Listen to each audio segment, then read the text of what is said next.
नमस्कार। आज का विषय है सांस और दोष।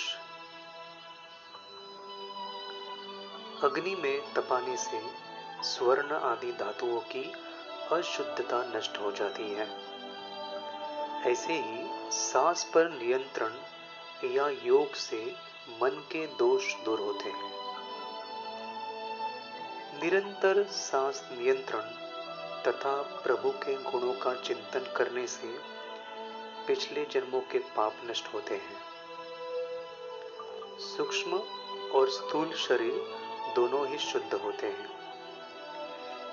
जो प्राणी जिस गति से सांस लेता है उसी के अनुसार उसकी आयु होती है।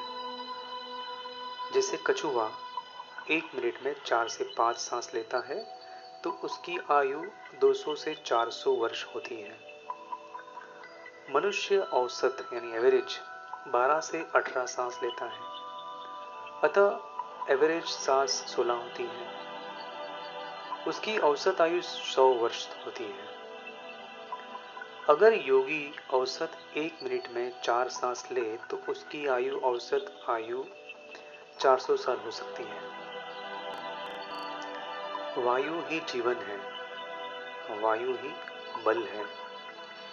धीरे धीरे सांस से वायु खींचने पर सर्व रोगों का नाश होता है। तेज गति से सांस लेने पर रोग आ धमकते हैं। दिमाग के 2 भाग हैं। कुछ कार्य या विचार दिमाग का बायां भाग करता है तो कुछ विचार दायां भाग करता है। जब कभी हमें कोई नकारात्मक विचार परेशान कर रहा हो तो हमें यह पता नहीं होता कि दिमाग का कौन सा भाग विचार कर रहा है। उस समय चेक करो कौन से नथुने से सांस ले रहे हैं।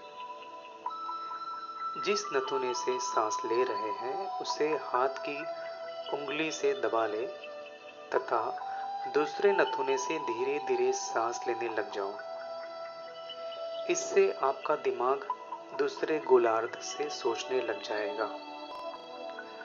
मान लो आप बाएं भाग से सोच रहे हैं तो दाएं भाग से सोचने लगेंगे, और अगर दाएं भाग से सोच रहे हैं तो बाएं भाग से सोचने लगेंगे। इस तरह आपके नकारात्मक विचार बदल जाएंगे। सांस का सुर बदलने के लिए आप जिस नथुने से सांस ले रहे हैं उस करवट लेट जाएं। थोड़ी देर बाद अपने आप दूसरे नथुने से सांस चालू हो जाएगा। ऐसा करते समय जो आप चाहते हैं वह संकल्प सोचो। मान लो आप निराशा आ रही है, आपको निराशा आ रही है तो सोचो कि मैं खुश हूं, मैं खुश हूं, मैं खुश हूं। थोड़ी देर में नकारात्मकता बंद हो जाएगी।